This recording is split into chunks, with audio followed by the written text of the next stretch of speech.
Hello, welcome to Namma Vetri IAS Academy, and I am Balaji.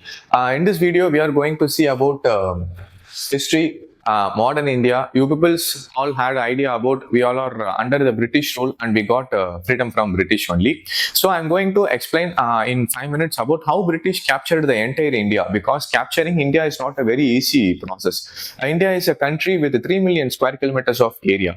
So capturing India, it's not happening in a single day. It's a process. It's like a UPSC process only. They had captured India step by step.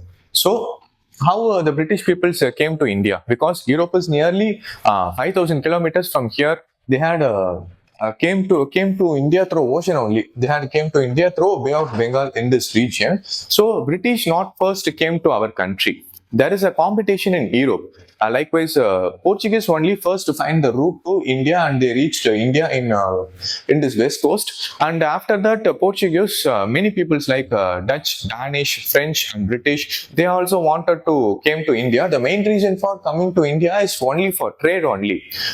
For trade means they can gain more and more income and they can earn money. For that only they came to India, and the British also likewise they came to India for trading only. The company name is East India Company. East India Company is a company. They are going to trade it in India. East India Company reached in the west coast, and they started trading, and they got likewise they had got some incentives from the Mughal emperor. That is called the Farman. They received a Farman from the Mughal emperor. Mughal emperor is in Delhi. So the person in Delhi, and he ruled the entire India, and they gave some incentives to the British people to trade in India. So they freely traded there. And apart from that, they had a competition from the European traders, right? So they suffered a lot. So they want to lead in trading. So on the ongoing time, Portuguese and Dutch lost their power, and there is only two powers, British and France only there. There is a competition between British and France in Europe itself there. Hundreds of years, or they had a war between British and French to show their power, who is greater in that area. So likewise, the competition and the fight is continued in India also. So the first thing is not from the local ruler powers, but they had a first fight with the French only. They have to win the French. So in that they had went to Carnatic Wars. Carnatic War has happened in South India. Carnatic War happened in this region. This region is called Carnatic. So the Carnatic Wars happened in South India only. So they had not directly went into fight. British and France not directly went into fight. They need a reason to start a fight. Likewise means here is local disputes, which means who is going to rule this area. There is a competition between local rulers, and the British supported one people and France supported another people. Then only the Carnatic War began here. In the end of the four Carnatic Wars, British completely got superpower, and France lost that everything. And Pondicherry is the area here. France lost the Pondicherry to British, and after that British had returned Pondicherry to France itself, but only to trade, not to rule or any administration.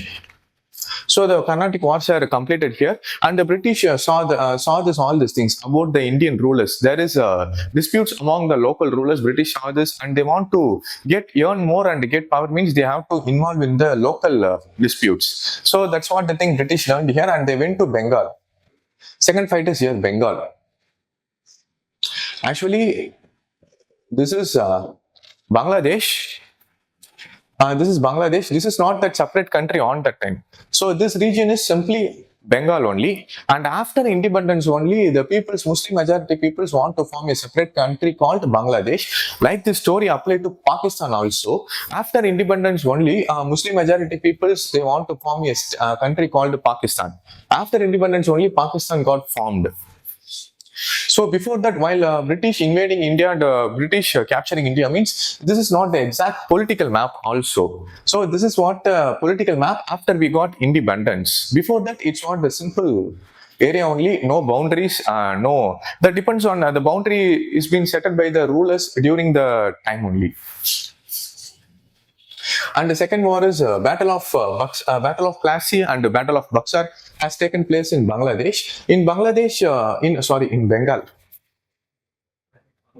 Battle of Plassey is the war between British peoples and the Nawab of Bengal. So in that war, British got the supreme power. So they got some. Powers like collecting revenues, like the things that happened, uh, and then Battle of Buxar has happened. Battle of Buxar has also happened with the Nepal of Nawab of Bengal only. And the war is between British and the Nawab of Bengal and the Mughal king Shah Alam II. Shah Alam II joined hands with the Nawab of Bengal, and the Nawab of Awadh also joined hands with this Bengal Bengal Nawab. Totally 3 versus 1. So three kings joined hands to win the British peoples, and ultimately British only won that war. The main reason is they are having the disciplined army and a strong naval power, and the British government in London, they supported very much here. And the Battle of Buxar also won here, and that Ring of Fence agreement. And then Mughal power, the people, Mughal king lost his power. So British know that if there is a vacuum created here, the king is not powerful, and many small kingdoms started to form, like Bengal kingdom and Mysore and Hyderabad Nizams and Marathas. Many kingdoms were started to form. So what the British thought means, okay, this is the right time to capture complete India. So they formed ring fence agreement with Awadh and Nizam. So in the ring fence agreement, they formed with Awadh. Awadh is a kingdom here, and they formed Awadh and with Hyderabad Nizam. Why they formed this ring fence means, they just simply said that we are supporting you. They said that we are supporting Awadh and Nizam to defend their territories from Marathas and from Mysore. So this is what they simply said, and the British had joined hands with Awadh, and they fight against Marathas, and the Maratha wars were completely went down. You know, Marathas, Chhatrapati Shivaji Maharaj and their king and their sons and grandsons were the rulers of the Marathas, and they were completely defeated by the British peoples. So here the Maratha story is over. Here the British captured, already they captured in strong in South India and Bengal, now in Marathas, and they also went war with Mysore. You know, Tipu Sultan, Hyder Ali and Tipu Sultan. Yeah, they are the great warriors, and they are the kings of in Mysore. So they formed the alliance with Hyderabad Nizam. Hyderabad Nizam is here. So they want to capture the Mysore, and 4 Mysore wars were went down. And in the last war, Treaty of Seringapatam has signed in that half of the Mysore territories has been given to British. So here also the British is successful.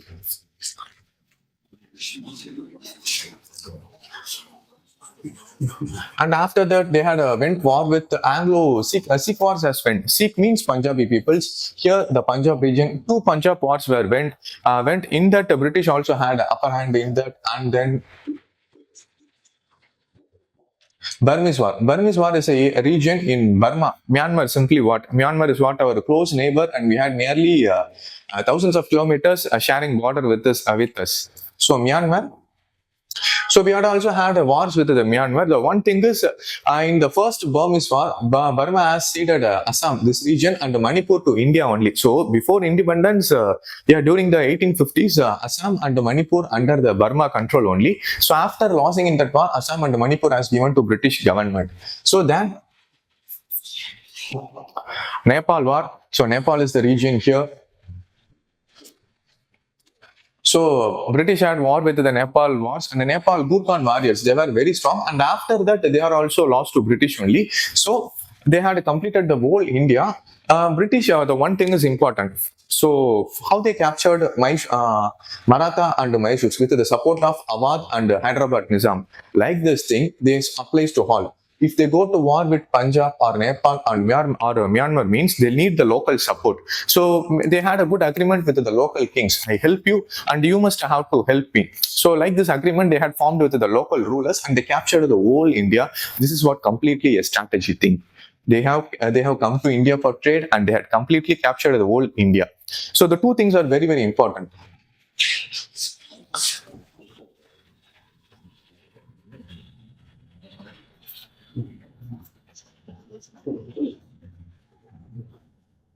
Subsidiary alliance and doctrine of lapsing. Yes, subsidiary alliance and Doctrine of The first lapse. one is Subsidiary alliance, and second thing is doctrine of lapse. Subsidiary alliance is introduced by Lord Wellesley. Governor General Lord Wellesley introduced the subsidiary alliance. This is very, very important. What the subsidiary alliance says, that means if they had formed alliance with the British means, for example, Mysore has formed the subsidiary alliance with the British means they have to maintain the British army on the cost of Mysore peoples only, not on the cost of British people. See, this is very, very strategy thing. British army is maintained by not by the British cost, but by the cost of the local ruler. This is what a subsidiary alliance. And doctrine of lapse. So this is what many states, kingdoms have signed subsidiary alliance, and Awadh has signed. This region has signed a subsidiary alliance. Maratha signed a subsidiary alliance. They maintained British army on their own cost. So, and for doctrine of lapse, next thing, this is introduced by Lord Dalhousie, Governor General. So this is doctrine of lapse means what means? If I'm the king means I'm not having any direct children or any direct here children means my kingdom directly goes under the kingdom of British only. This is what the another strategy thing used by the British kings, British peoples to capture the complete India. And the doctrine of lapse. Doctrine of lapse applied to peoples who all are signed a subsidiary alliance. So this is important. So for all the peoples, Marathas and Awadh peoples also, doctrine of lapse applied to those peoples also. And Jhansi Rani, Queen of Jhansi, she is severely affected by this doctrine of lapse rule. So this is very important. And thank you. Likewise, only British completely captured the whole India. A step-by-step process, not a single day process. It's a step-by-step process for them. So like the UPSC process also, they had completed captured India by a process only. And thank you. Like, share, and subscribe Namma Vetri IAS Academy. Follow us on Instagram and Telegram. Thank you.